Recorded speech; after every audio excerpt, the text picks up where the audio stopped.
making a quick stop to check on brushes. I'm gonna replace this brush. There's the old one down there. Dad's working on the new one. It didn't quite fit. So that's an easy fix. I may have to adjust spacing, but this brush is okay.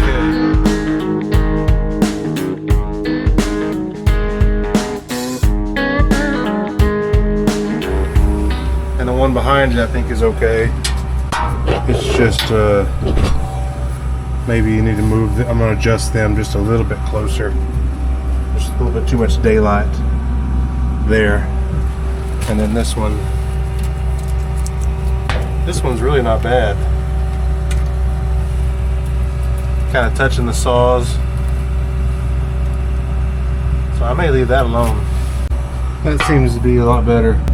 A little tighter. Just loosen these two bolts on the side, push them all the way down to the end of that slot right there on either side.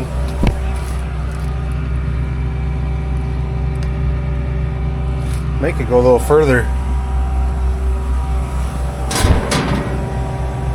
on this side over here. What that looks like compared to that over there, that looks about the same.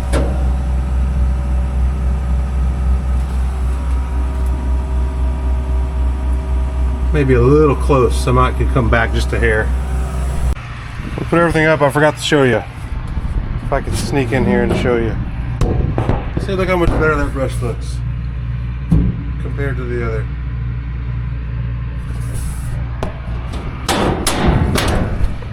So we got a new top brush, adjusted the bottom, the smaller bottom brush, left the other big one alone. It was okay. Dad adjusted his brushes. We replaced the one I just replaced on the top. We replaced that at Dad's before the season started. So that should get us through the end of harvest. Now we just gotta hope that Dad's bats and brushes hold up because they're getting warm pretty good. But it's gonna happen. We're gonna have it. They're gonna last long enough. Just believe it. Okay, that was a detour. Got that pulled off. Got the stripper brushes adjusted. Now we're rolling. So Dad and I need to dump at the same time. So while he's dumping, I'm gonna go ahead and set this other builder up. I'll still dump in that one, but that way we've got somewhere to go because that's to be 3. I've got 4. One more, the next dump will go in there, and then someone else will need to dump in this builder. So I think doing it like this, we got to stop to tarp. It's the same amount of time, but you got to stop more times. But I think it allows us where we don't have to have so much stuff to move and walk as far. Because before we got both our strippers down there, both builders down there. We drive down, we get the builders, then we got to get back to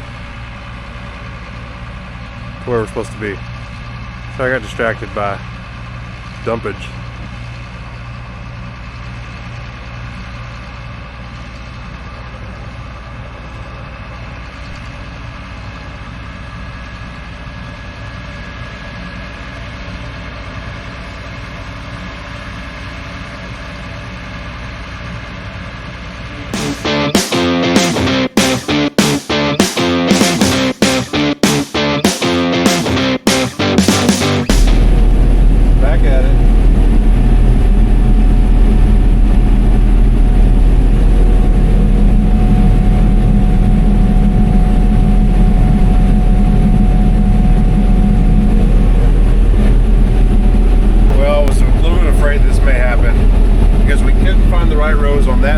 Because of all the grasshopper damage, and we couldn't find them very good on this side because of all of the point rows and cutoff rows.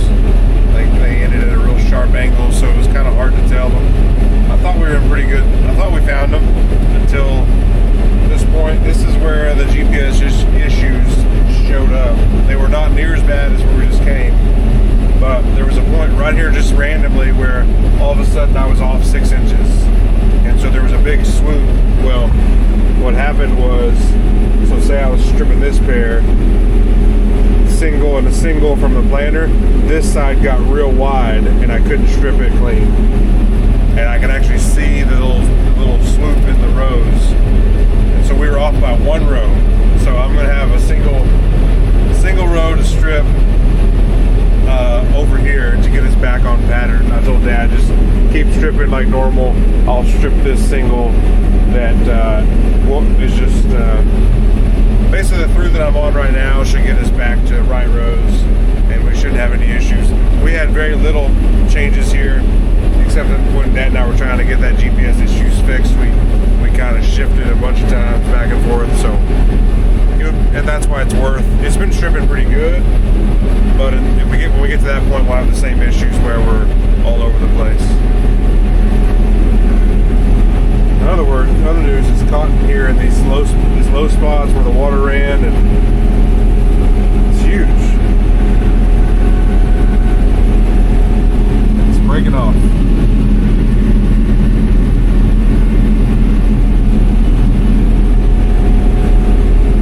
Yeah, I'll get to the end and then I'll reverse my units to get that out. Try to get that out.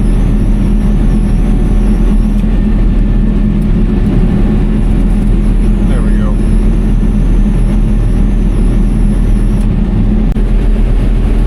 Now Dad took the single row. Alright, we're on pattern now. I'm about to start the shuffle here. I'm gonna grab a tarp. Dad is on his way back. He may be full now. He can dump in that one. That'll be 3 there. Maybe.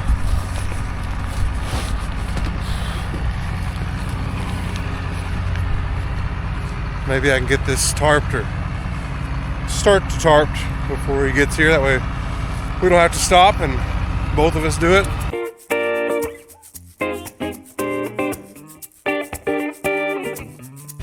Tarps aren't always that hard to unfold. These are brand new ones and they have them folded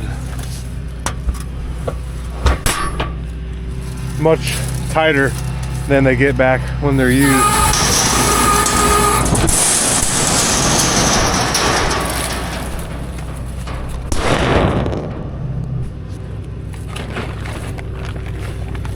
So then we take these ends and we wrap them a bunch of times.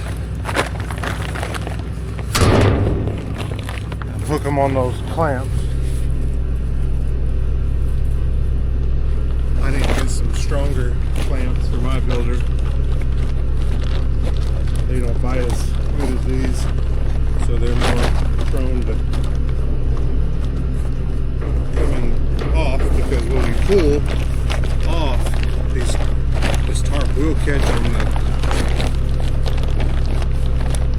on the stalks. So you need as good a strong a bite as you can get.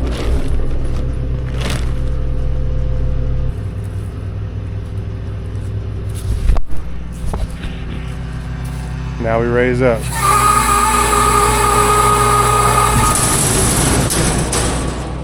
I hope Dad's not having trouble. He was coming back here to dump, looks like, and now he's stopped. So hope everything's good.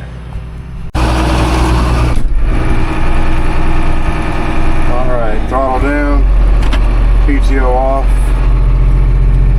raise the rear up first, then raise the hitch to the stop. For some reason this kind of gets stuck. It's hard to get it into A1, so we put it into A reverse just until it kind of let off the clutch just enough to do that. Now it'll go into 1. So now I pull off. There's really nothing to see from this point. How far do I go? Good question. Oh, the good thing is here I can see my shadow here a little bit. I can see the tarp once the tarp lets go. There, it's that shadow right there. Hopefully it's not getting caught on the stalks, otherwise I'm going to have to get creative to get it on the builder, get it on the module. Okay, look, see there's that gap right there, that's the module and the module builder. It's still connected to the tarp. The tarp just let go. I don't know if you can see all that, but that was pretty good stuff. Well, it pulled on just a little bit crooked, so hopefully I can save it.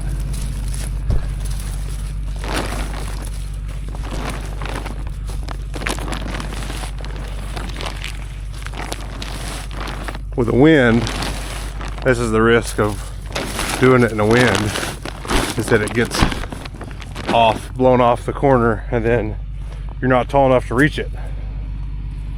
Today, not much wind. I could get it. Pull the corners tight.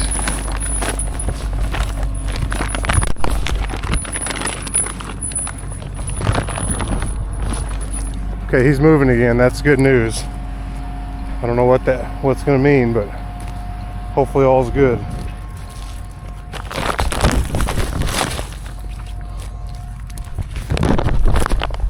All right, and then I just tie the tarp up, and that's that.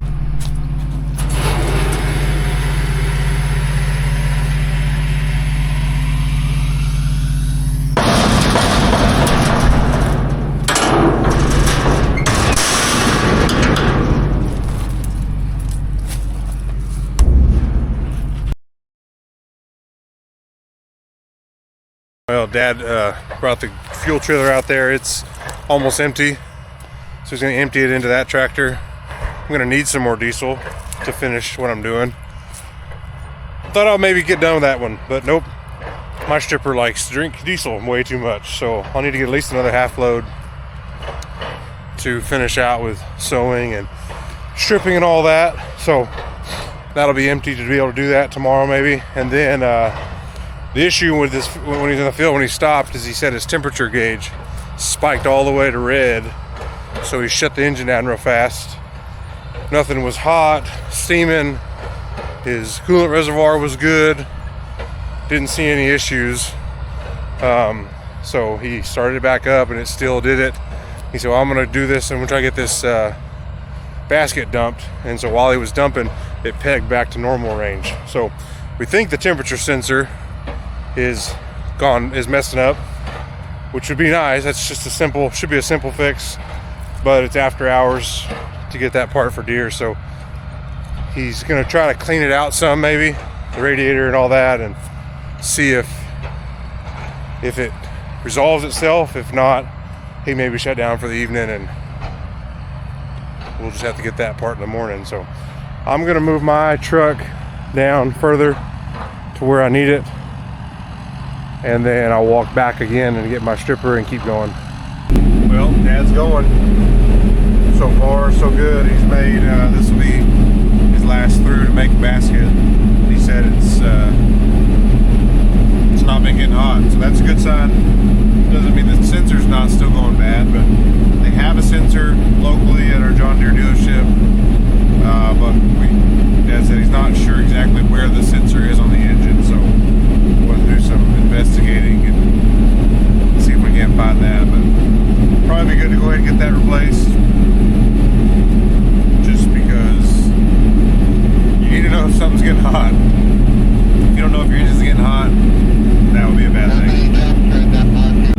So far everything's going good on Dad's. He's dumping number 2 in there. I've got number 3 ready to dump. So I drove over here. This one's done. I'm going to shut this tractor off so it's not running while we're waiting. So we'll tarp this and pull off when we finish tonight.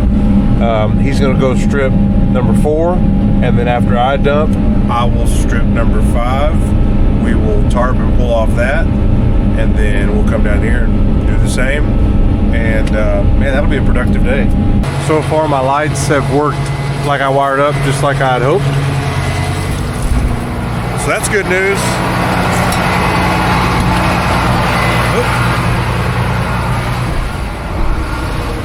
Throttle down, PTO off.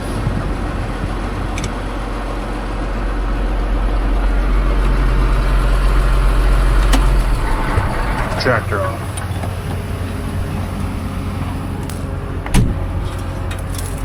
We'll be back for you tarping this last module of the night. We'll get it tarped, go tarp the other one I turned off, and we're going home. It's been a good day. I'm very pleased with today. I didn't really, each day you just never know what's gonna bring, but today was a good day. So thankful for that. Hoping for another one tomorrow. Cotton harvest is wrapping up, getting close at least. You know, a couple days more this farm and one more to get done. It's been good. I appreciate you guys watching along. If there's questions that you have, now would be the time to ask because we're almost out of it. And if there's something you want to see more of, you should tell me that too, so I can show some clips of whatever you want to see before cotton harvest is over. So thank you for watching and supporting and subscribing and all the things. If you haven't subscribed, sure would appreciate a subscription. It means a lot. And then don't forget, if you're gonna farm it.